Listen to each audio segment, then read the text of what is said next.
Benda-benda ini mungkin biasa Anda lihat. Keris, batu alam, raja, bahkan semar mesem bisa jadi benda yang menjadi bagian dari hidup beberapa orang. Tapi, waspadalah, benda-benda ini adalah sarang dari hunian jin. Dan simaklah penuturan mantan pemilik benda-benda seperti ini. Keris ini, kalau saya datang ke pendepokan saya, itu dia turun, Pak. Tapi kalau setelah saya pulang dari pendepokan, itu dia naik lagi ke atas, seolah-olah, saya juga nggak tahu gitu, Pak. Jadi setelah itu, setelah berapa bulan aku ambil, Pak, dengan kita memberikan mahar gitu, Pak, ya, kita memberikan mahar sekian ribu, itu bawa pulang. Tapi setelah di rumah, ini sebenarnya apa ya yang sekarang saya lihat, ini manfaatnya apa? Justru setelah saya sekarang ini masuk benda syirik, Pak. Karena apa? Kita menduakan Allah. Jadi sewaktu kita misalnya kita ada masalah, ada selesai, jangan-jangan dia ada krisis ini. Jadi sebenarnya ini sekarang ini nggak ada manfaat. Pak, kalau menurut saya ini istilahnya barang-barang hanya permainan jin dan setan. Pengakuan bahwa benda-benda ini membawa petaka karena membuat manusia kehilangan kemampuan membedakan mana yang hak dan mana yang batil, sehingga terjebak pada kesyirikan. Ketika seseorang memutuskan untuk memiliki benda-benda yang lazim disebut jimat, maka niscaya dirinya telah menggadaikan 2 kalimat syahadatnya. Na'udzubillah min zalik. Bahkan yang lebih parah, efek dari jimat sampai membuat tubuh menjadi hunian para jin yang kafir. Dan itu terbukti ketika mantan pemilik beberapa jimat serta ilmu kesaktian dan kekebalan mendapatkan terapi ruqyah syariah.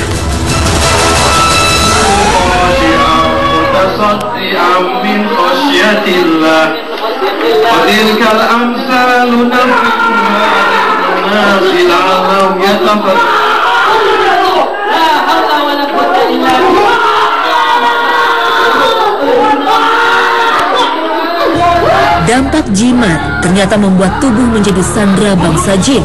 Akibatnya timbul reaksi muntah, pusing, mual ketika mendengar lantunan ayat-ayat suci Al-Quran.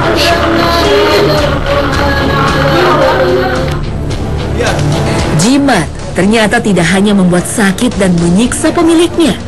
Proses kepemilikan jimat ternyata bisa berimbas pada kondisi keturunan. Ini terbukti ketika wanita ini harus menanggung beban hidup karena dirinya harus menjadi korban kejahatan jin yang ingin mencelakakan manusia.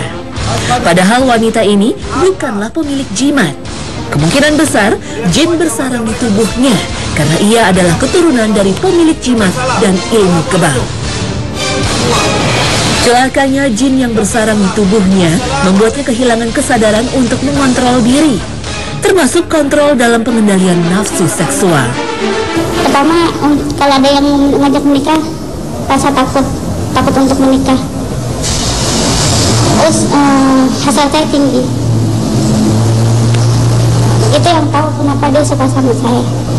Terus kalau melihat laki-laki itu senang aja. Kalau ngeliat orang baik-baik itu nggak mau. Cuman yang terlambat menikah, udah umur segini, dan setiap ingin ada yang taruh itu rasa takut. Jimat adalah salah satu bentuk penghambaan manusia kepada jin, karena jimat adalah salah satu sumber kekuatan, kekebalan, bahkan penarik lawan jenis agar bersedia menerima pinangan. Kadangkala jimat penglaris adalah benda wajib bagi beberapa kelompok pedagang. Tapi ingatlah ayat ini. Iyyaka na'budu wa iyyaka nasta'in. Apakah jadinya ketika diri kita minimal 17 kali melafalkan ayat ini, namun di dalam tubuh, rumah atau toko masih terdapat jimat? Renungkanlah firman Allah yang terdapat dalam 2 ayat dalam surah An-Nisa ayat 48 berikut ini. Inna Allah la yaghfiru an yushraka bihi wa yaghfiru ma duna dhalika liman yasha' ومن يشرك بالله فقد افترى إثما عظيما. Dan pemirsa, jimat bukanlah sumber kekuatan, tapi justru sumber kesyirikan. Dan kita harus paham betul akan konsep kekuatan Maha Agung milik Allah Subhanahu wa Ta'ala. Maka inilah paparan informasi hasanah di pagi ini. Syiar bahwa jimat adalah benda terlaknat.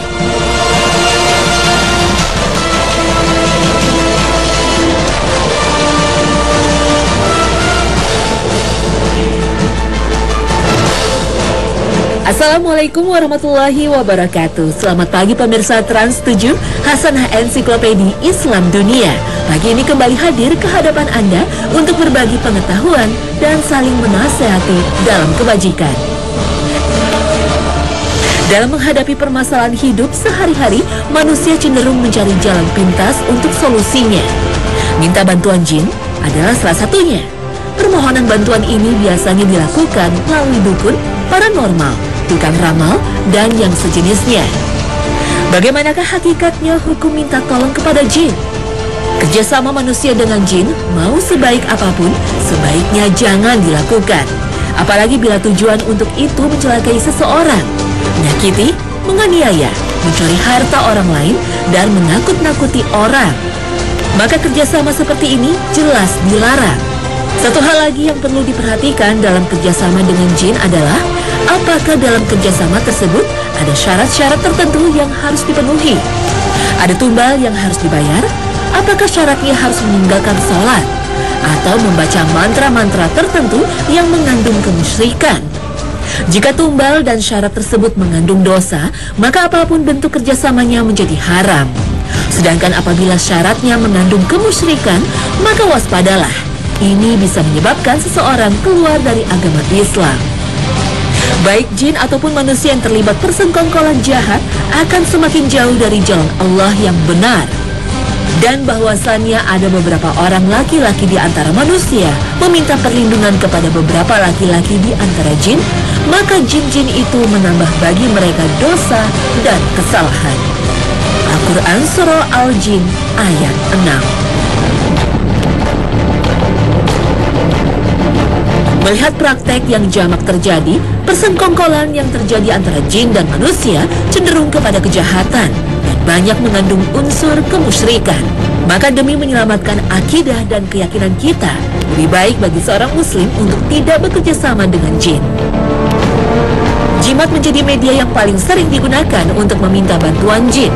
Jimat adalah benda yang diyakini memiliki kesaktian, sehingga dengan kesaktian tersebut diyakini dapat memberi pengaruh positif bagi si pemakainya. Sanggup mendatangkan keuntungan dan menjauhkan kesialan. Kesaktian tersebut biasanya didapatkan dengan bantuan khodam atau istilah lain untuk jin yang menghuni benda tersebut. Beberapa khasiat jimat yang sering ditawarkan diantaranya melindungi diri dari segala yang mengancam jiwa, raga maupun harta, memperoleh kekayaan, memperlancar karir, mengikat lawan jenis, membuat laris dagangan, dan lain sebagainya. Jimat biasanya terdiri dari berbagai macam bentuk. Ada yang berupa batu atau manik-manik. Secara fisik, batu jimat ini tidak seperti batu pada umumnya. Ada juga jimat yang terbuat dari gulungan kertas atau benda padat yang menyerupai kertas. Jimat seperti ini biasanya berisikan tulisan-tulisan aneh yang diyakini punya daya magis. Ada pula jimat yang berasal dari benda-benda pusaka seperti keris, pisau, jarum. Dan berikutnya adalah jimat yang berbentuk cair atau seperti minyak. Jimat yang satu ini biasanya ditempatkan di wadah khusus dan berbentuk unik. Lalu bagaimanakah Islam memandang permasalahan ini? Mari kita simak sabda Rasulullah SAW. Barang siapa yang menggantungkan jimat, maka sesungguhnya ia telah melakukan kesyirikan, menyekutukan Allah. Hadis sahih riwayat Ahmad dan Hakim. Sesungguhnya jampi-jampi dan jimat dan pelet itu adalah termasuk perbuatan syirik. Hadis riwayat Abu Daud, Ibnu Majah, Ahmad, dan Hakim. Dalam hadis tadi jelas dikatakan bahwa memakai jimat berarti menjerumuskan diri dalam kemusyrikan. Jika orang memakai meyakini bahwa jimat itu sebagai faktor utama yang mencegah kesialan dan mendatangkan keuntungan, maka ini sama saja ia menjadikan jimat tersebut sebagai Tuhan selain Allah. Maka ia telah terjerumus dalam syirik besar. Tapi jika keyakinan hanya pada taraf, jimat tersebut menjadi sarana yang membuatnya terhindar dari kesialan dan mendapatkan keuntungan, maka dalam hal ini ia telah melakukan syirik kecil. Karena ia meyakini suatu sarana yang berpengaruh terhadap keuntungan dan kesialannya. Padahal Allah tidak pernah menjadikan hal itu sebagai sarana yang mendatangkan keuntungan dan menjauhkan dari kesialan. Jimat diharamkan karena ia menjadikan keterkaitan hati dan tawakal kepada selain Allah, membuka pintu bagi masuknya keyakinan yang dapat merusak akidah seorang muslim dan menghantarkannya kepada kemusyrikan. Sebagian ulama memang memberikan toleransi untuk jimat yang berasal dari ayat Al-Quran atau zikir dan doa-doa yang diajarkan Rasulullah. Tapi melihat praktek yang lazim terjadi dan untuk menghindarkan diri terjerumus dalam hal-hal yang dilarang, tentu sebaiknya hal ini tidak dilakukan. Karena pada hakikatnya, ayat-ayat Al-Quran, zikir, ataupun doa tersebut tujuannya adalah untuk dibaca dan diamalkan, bukan hanya sekedar tulisan yang ditempel atau dibawa kemana-mana.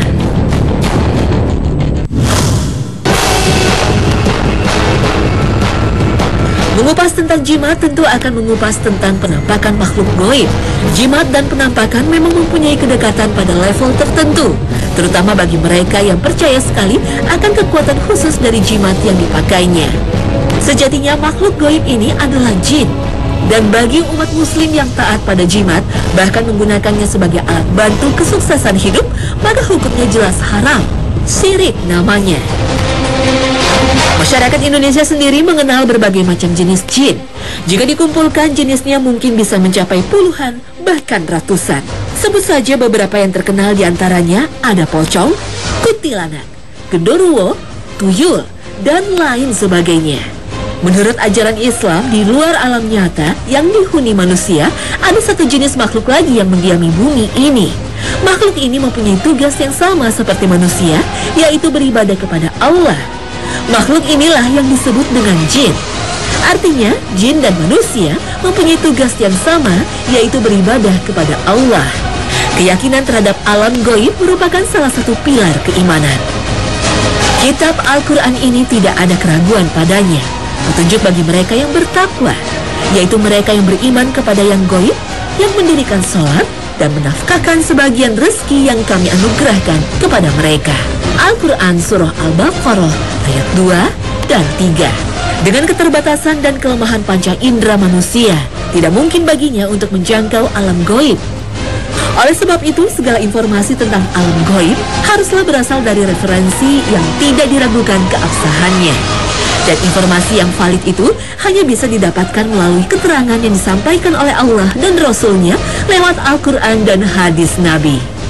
Dia adalah Tuhan yang mengetahui yang gaib, maka dia tidak memperlihatkan kepada seseorang pun tentang yang gaib itu, kecuali kepada Rasul yang diridhoinya. Maka sesungguhnya dia mengadakan penjaga-penjaga malaikat di muka dan di belakangnya. Al-Quran Surah Al-Jin ayat 26 dan 27. Maka dengan sumber inilah segala perbincangan tentang jin dapat dipertanggungjawabkan. Berbicara tentang jin dan alam gaib dari sumber-sumber yang diragukan keabsahannya hanya semakin menjauhkan dari kebenaran. Bahkan yang paling berbahaya adalah dapat mengancam akidah dan keyakinan seorang muslim. Istilah jin berasal dari bahasa Arab yang berarti sesuatu yang tertutup. Disebut demikian karena tertutup dari pandangan manusia. Seperti halnya manusia, jin adalah makhluk ciptaan Allah Subhanahu wa Ta'ala. Allah menciptakan jin dari api jauh sebelum Allah menciptakan manusia. Dan sesungguhnya kami telah menciptakan manusia Adam dari tanah liat kering yang berasal dari lumpur hitam yang diberi bentuk. Dan kami telah menciptakan jin sebelum Adam dari api yang sangat panas. Al-Quran Surah Al-Hijr ayat 26 dan 27. Jika Nabi Adam adalah nenek moyangnya manusia, maka nenek moyang jin bernama Azazil. Makhluk ini tadinya adalah hamba yang taat kepada Allah, selalu berzikir dan bertasbih kepada Allah bersama para malaikat. Tapi kemudian ketika Allah menciptakan Adam dan memerintahkannya bersujud kepada Adam, ia durhaka dan sombong. Karena kedurhakaan inilah Azazil akhirnya dikenal dengan nama Iblis, yang artinya pendurhaka. Selain iblis, idiom yang dekat dengan jin adalah setan.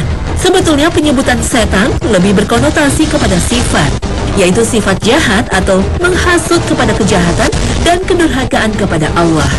Jadi siapa saja yang menghasut dan menggoda untuk berbuat durhaka kepada Allah layak disebut setan. Dan manusia dengan sifat ini pun dapat disebut setan. Tidak ada penjelasan yang lengkap tentang bagaimana rupa jin. Hanya dalam beberapa hadis disebutkan bahwa jin memiliki sepasang tanduk.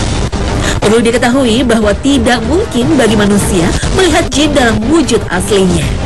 Sebagaimana firman Allah, "Hai anak Adam, janganlah sekali-kali kamu dapat ditipu oleh setan, sebagaimana ia telah mengeluarkan kedua ibu bapamu dari surga. Ia menanggalkan dari keduanya pakaiannya untuk memperlihatkan kepada keduanya auratnya. Sesungguhnya ia dan pengikut-pengikutnya melihat kamu dan suatu tempat yang kamu tidak bisa melihat mereka. Sesungguhnya kami telah menjadikan setan-setan itu pemimpin-pemimpin bagi orang-orang yang tidak beriman." Al-Quran Surah Al-A'raf ayat 27. Jin seperti halnya manusia, ada yang beriman, ada yang kafir. Jin juga memiliki kehidupan tak ubahnya kehidupan manusia. Jin juga butuh makan, minum, menikah, dan berkeluarga. Dalam beberapa hadis sahih disebutkan bahwa makanan jin adalah tulang dan kotoran hewan. Jin juga terdiri dari berbagai kelompok suku dan bangsa. Banyak cerita beredar di masyarakat tentang perkawinan antar jin dan manusia atau sebaliknya. Tidak adanya dalil yang tegas dan lugas menimbulkan perbedaan pendapat di kalangan ulama. Sebagian berpendapat hal tersebut tidak mungkin terjadi karena masing-masing makhluk sudah Allah beri pasangan dari jenisnya. Sebagian lagi berpendapat bahwa hal ini mungkin saja terjadi karena ada ayat atau hadis yang mengisyaratkan hal ini seperti firman Allah dalam surah Ar-Rahman, "Fihinna qasiratut الطرف لم يطمثهن إنس قبلهم ولا جان." Ayat tersebut secara tidak langsung mengisyaratkan hubungan perkawinan antara manusia dan jin mungkin terjadi. Jin seperti halnya manusia tidak ada yang abadi. Semua yang bernyawa pasti akan menemui kematian. Hanya saja mereka diberikan umur yang relatif lebih panjang dari manusia. Apalagi nenek moyang jin yaitu iblis yang Allah panjangkan umurnya sampai hari kiamat. Di samping wujud aslinya yang tidak dapat dilihat oleh manusia, Allah membekali jin dengan beberapa kemampuan lain yang tidak dimiliki manusia. Jin mampu berpindah tempat dengan kecepatan tinggi. Dengan kemampuan tersebut, mereka mampu menjelajah ruang angkasa. Jin yang durhaka menggunakan kemampuan ini untuk mencuri berita langit, sehingga mereka bisa mengetahui suatu peristiwa yang akan terjadi di bumi. Informasi inilah yang kemudian mereka sampaikan kepada kroni-kroninya, para dukun dan tukang ramal, sehingga kadang-kadang ramalannya tepat.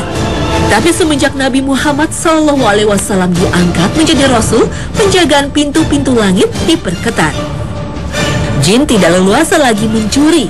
Setiap mereka ingin mencuri, mereka ditembak dengan bola api. Kadang sebelum sempat mencuri, jin-jin ini telah disambar duluan oleh bola api tersebut. Sehingga sebetulnya mereka tidak mendengar apa-apa. Tapi mereka mengarang cerita kepada kroninya, para dukun, dan tukang ramal. Jin juga memiliki kemampuan untuk merubah dirinya dan melakukan penampakan kepada manusia, baik dalam bentuk manusia, binatang, ataupun bentuk lainnya. Selain di alam nyata, jin juga mampu melakukan penampakan dalam mimpi seseorang. Oleh sebab itu, seorang muslim yang akan tidur dianjurkan untuk berwudu dan membaca doa sehingga tidurnya tidak diganggu oleh jin dan setan. Tapi jin tidak pernah mampu menyerupai Nabi Muhammad SAW bahkan dalam mimpi sekalipun. Sehingga orang yang mimpi bertemu Nabi, maka itu benar adanya. Wallahu a'lam. Walaupun jin dibekali beberapa kemampuan yang melebihi kemampuan manusia, tidak berarti jin bisa melakukan apapun dan mengetahui semuanya. Hamba Allah yang soleh dan ikhlas adalah hambatan terberat setan jin. Misi utamanya untuk menggoda, merayu, dan membisikkan manusia agar terjerumus ke dalam dosa dan kejahatan, tidak akan mempan terhadap orang-orang yang ikhlas. Sesungguhnya hamba-hambaku, kamu tidak dapat berkuasa atas mereka, dan cukuplah Tuhanmu sebagai penjaga. Al-Quran Surah Al-Isra ayat 65. Semakin soleh dan bertakwa seseorang akan semakin menakutkan bagi setan.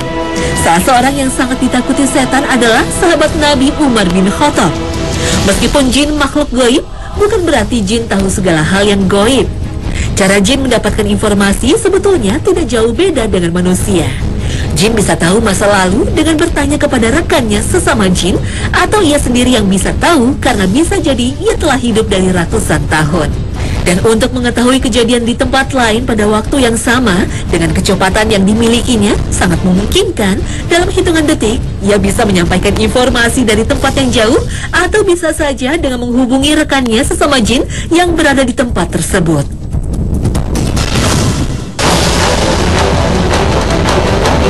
Jimat tidak hanya menjadi budaya yang melekat pada masyarakat Indonesia. Di negara lain pun memiliki keyakinan yang beragam tentang jimat. Mereka biasa menggantung jimat pelindung, misalnya pada pintu, dipercaya bisa membawa keberuntungan ataupun menjaga roh-roh jahat keluar dari rumah. Di Inggris misalnya, jimat yang paling terkenal adalah tapal kuda. Jimat ini dipercaya bisa mengusir penyihir dari rumah dan juga membawa keberuntungan bagi semua orang yang lewat. Tapal kuda tersebut harus tergantung di atas pintu depan rumah yang dipakukan dengan menghadap ke atas atau ke bawah. Keyakinan ini berasal dari cerita rakyat Inggris pada abad ke-16 dan sudah banyak dipraktekkan di seluruh dunia. Sementara di Cina, jimat yang terkenal adalah cermin bagua. Cermin bagua adalah cermin yang berasal dari Cina. Cermin yang merupakan simbol populer dalam Feng Shui. Dengan menempatkan di pintu masuk pintu utama, dipercaya akan menyambut harmoni dan menciptakan nasib baik bagi semua orang yang masuk. Selain itu, cermin bagua juga digunakan sebagai jimat untuk melawan ki negatif yang bersifat roh-roh jahat agar mereka tidak dapat masuk ke rumah.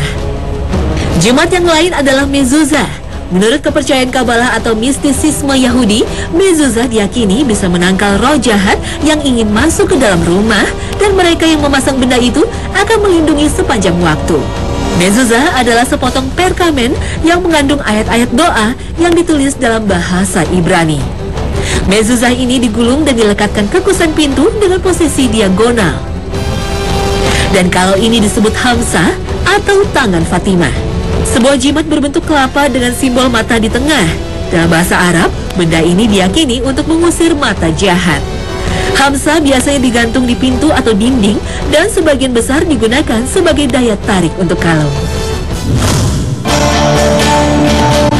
Nah pemirsa, inilah cara syar'i ketika kita memutuskan untuk bertaubat atas kekhilafan. Segeralah bersyahadat, lakukan istighfar dan sesali perbuatan syirik yang telah dilakukan, dan musnahkanlah benda terlaknat ini.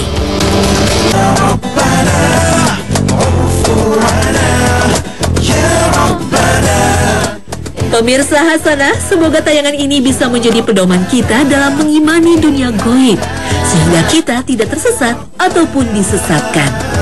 Amin ya Rabbal Alamin.